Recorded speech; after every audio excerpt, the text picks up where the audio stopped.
2 years ago, I successfully launched my brand and business online, fully free, and I was able to actually grow it to multiple six figures within 2 years of operation. And in today's video, I'm going to share with you a step-by-step strategy that you can use to launch a successful brand online and start making money from the get-go.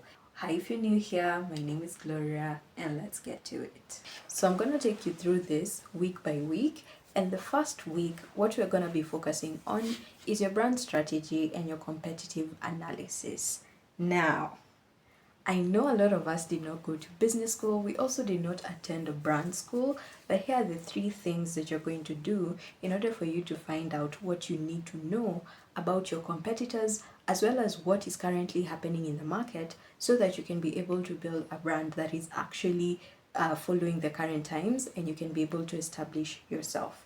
And the first thing that we're going to focus on is your competitor analysis.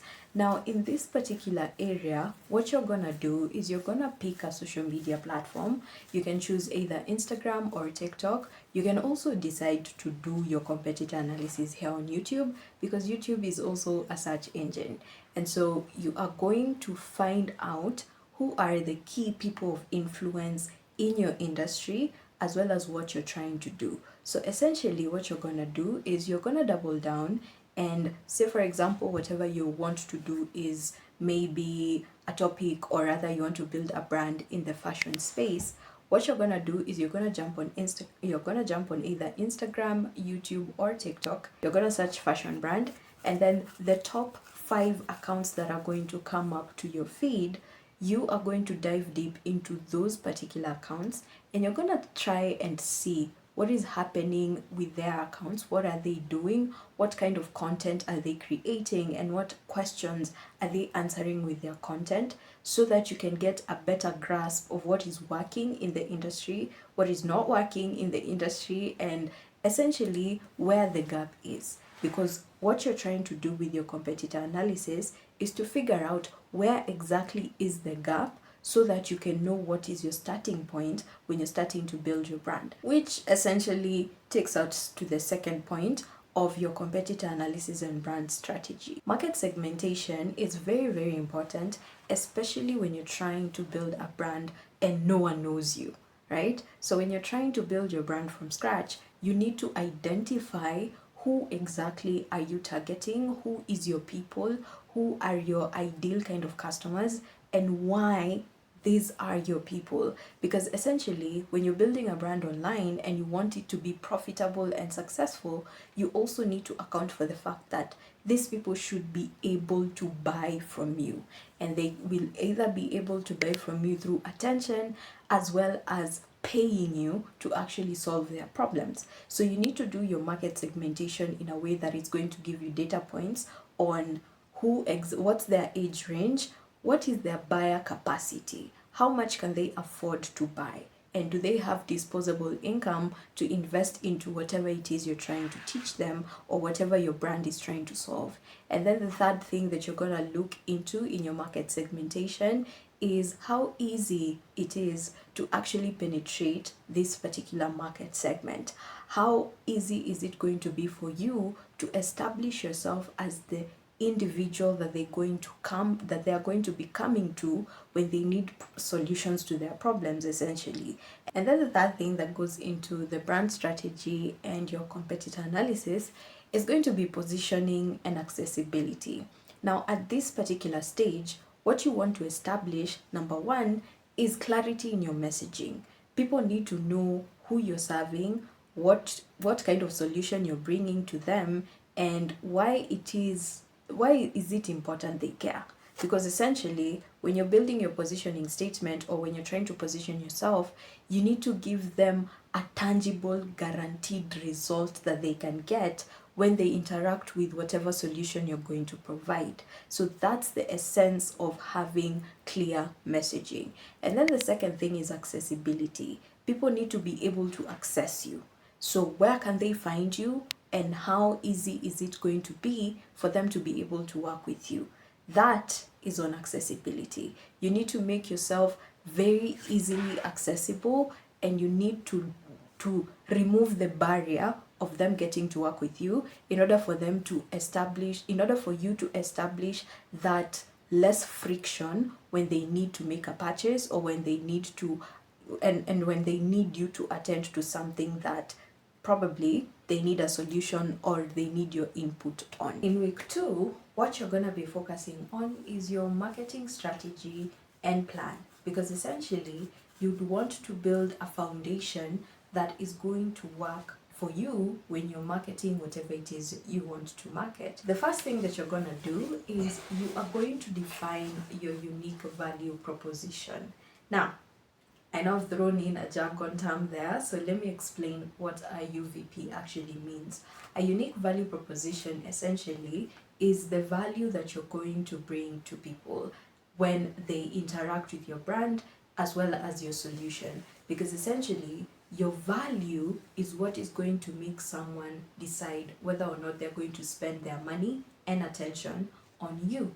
And so you have to define what exactly is unique about the solution that you're bringing, so that you can actually come up with a selling point that is going to be the reason why people are going to pay you to solve their problems. So your UVP essentially is supposed to be something that comes naturally to you. So you can either decide to sell your expertise, you can also come up with tools, or rather you can come up with products that are going to solve that particular problem, or you can also decide to build a community around the solution or around the gap, such that that would be the unique thing that you're selling to people to solve that particular problem they're facing. Once you are done defining what your unique value proposition is, the second thing that you're going to do, or the second step that you're going to jump into, is you are going to actually simplify your message. Now, I've already talked about messaging in the previous point, so if you haven't caught on with what I had explained previously, you can rewind this video and you can re-listen in. But essentially what you're going to do here in your messaging is you are going to define your brand's core message. So essentially what that means is you're going to identify the brand values that you're going to have. You're also going to define the brand pillars that are going to essentially guide your way of delivery, as well as the quality of the solution you're going to give to the people who decide to spend their money and attention on you. And then the third thing that you're going to define is you are going to realistically package what exactly is the result that people can expect. And this one has to be measurable and tangible. And then the third thing that you're going to do in your second week is you're going to choose your delivery system. Now, I want you to think of your delivery system in 3 particular aspects. The first aspect is the free aspect, or the free delivery.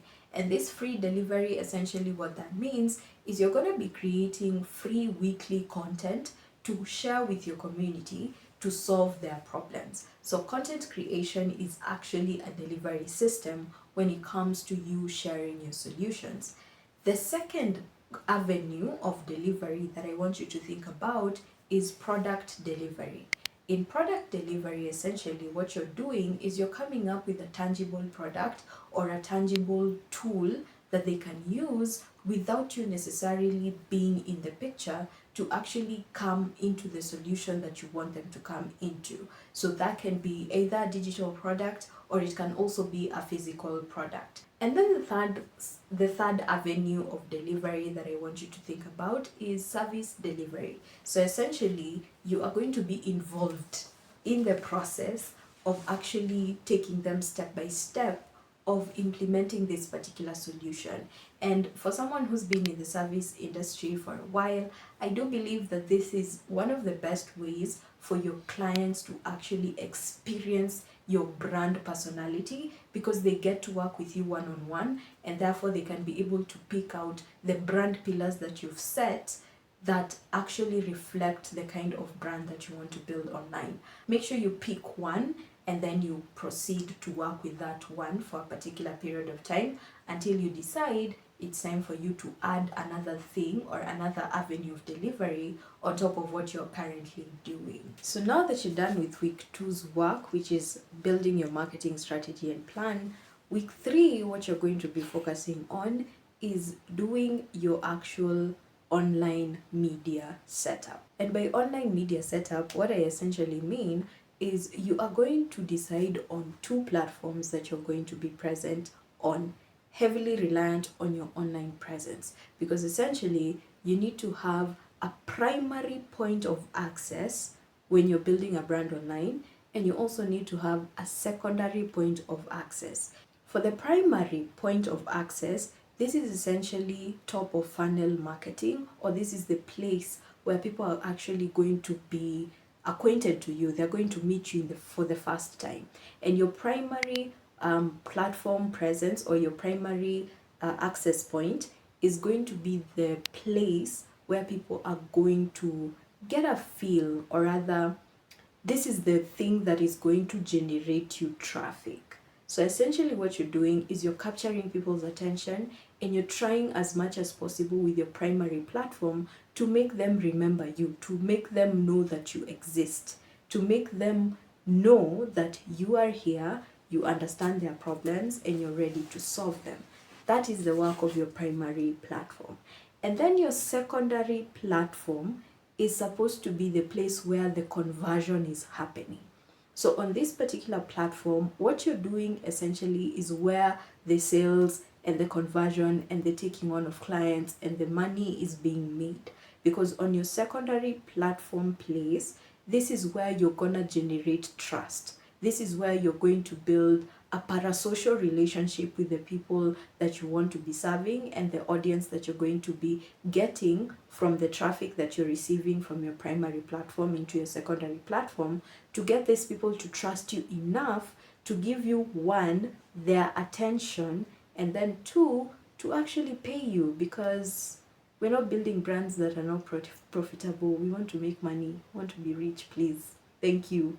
Essentially, your secondary platform is supposed to make sure the conversion is happening. And so you can either do this with the help of social media, or you can also decide to do this without the help of social media. I highly recommend you do use social media. And so the first point of contact, or the first platform that you're going to have, your primary platform, is going to be your social media platform. You're going to choose 1 or 2 social media platforms that you're going to build on, and you're going to start building momentum on this particular platform. So that essentially means for the first maybe 2 to 3 days, what you're going to do is you're going to pick a platform, you're going to set up your account, so your account name, username, your bio, whatever information is needed, you're going to set that up, and you're going to leave it there before we even get to week 4. And for your secondary platform, essentially this is where you're going to be capturing the email contact, or even the contact information of the people you want to work with. So what essentially you're going to do is you're going to build a funnel or a landing page, and you're going to have people being redirected to that particular landing page from a primary social media platform. You're going to build a journey that they're going to follow through in order for them to actually trust you. So the point where you're going to build that trust, that is highly dependent on what your business model is going to look like, which could be another video on its own. So if you need me to do that video, make sure to let me know in the comment section, and I'm going to do another video explaining to you what a customer journey is, how to build one, as well as how to build trust essentially online, virtually, without having a physical space. Now that we're done with week 3, which was you setting up your online accounts, week 4, this is where the magic happens. This is where you're actually going to start the content creation process.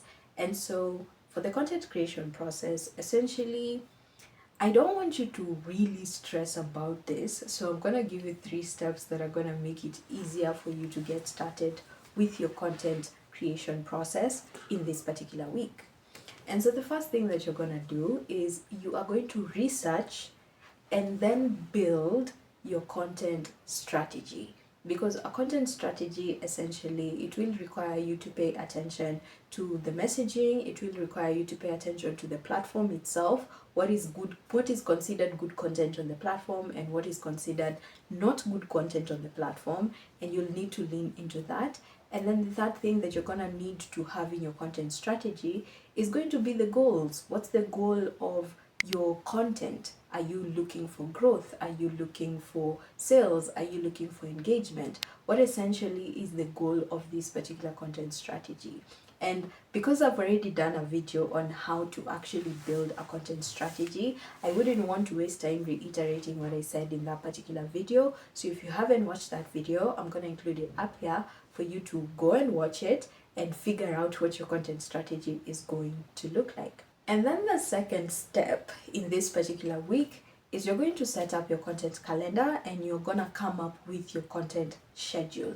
Essentially, your content calendar is supposed to guide you on what content pieces you're going to create and how long it's going to take for you to actually produce that particular content so that you don't miss your post days, which is where your content schedule comes in. Because essentially, your content schedule is supposed to keep you accountable enough so that you don't miss your posting cadence or your posting rhythm. So if you're doing 3 posts per week, your content schedule ensures you know which days you're posting and which days you are required to actually create that content so that you don't miss your post days. I also did do a video talking about how to plan and come up with a content calendar.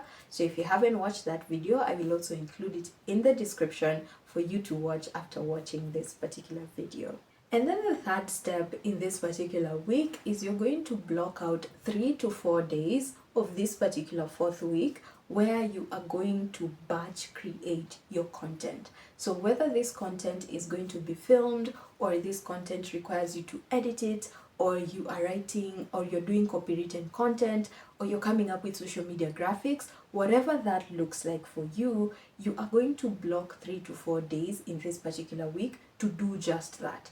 Because essentially with content creation, you really need to be very keen with the quality of content you're creating so that you can be able to get the right data points. Because once you post content on this particular platform, you have to stay consistent at least for 30 days or even more in order for you to gain enough data points from the platform that you're creating for, so that you can be able to know what works for your account, what doesn't work, what needs improvement, what doesn't need improvement, as well as what are the things that people are actually asking from you in order for you to keep on creating what people want to see.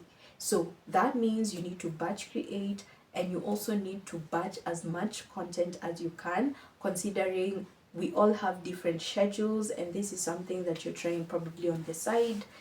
It ensures that you stay consistent even though you have other commitments that might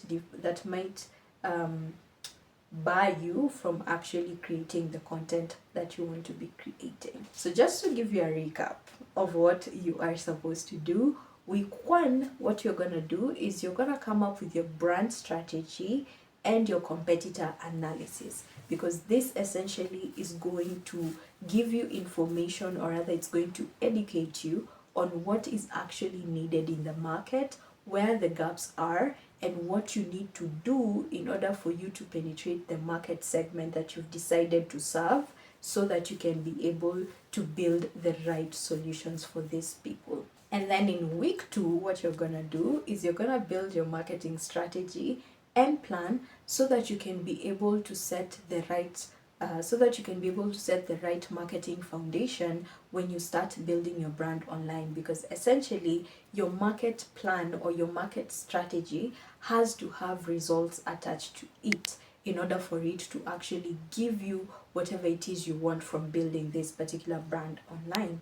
Week 3, what you're going to do is you are going to set up your online accounts, and you're going to make sure that you've set it all up and optimized it to actually so that the people who you want to serve can actually find you. So that means you need to identify your primary platform, set it up, and you're also going to figure out what is going to be your secondary platform and set it up so that you can get the right contact information and you can be able to be accessed easily by building the right content plan and the right content pieces you're pushing to those platforms so that your people can be able to find you. And then week 4, this is where you're going to batch your content creation process. This is when you're going to come up with the content, come up with the ideas, figure out what questions people are asking, doing the research, and then batch creating as much content as is needed in order for you to start building the right consistent plan of how you're going to market and build your brand online. And so with that being said, I'm hoping that you guys have found this video to be particularly helpful. If you have, then make sure to give me a thumbs up, subscribe to the channel if you haven't done so already. Really looking forward to the questions you guys have about content creation and content marketing. If you have any questions or concerns that you'd like me to address, make sure to let me know in the comment section. But up to that point, that is it from me. Thank you so much for watching until the end, and as always, I will see you in the next one.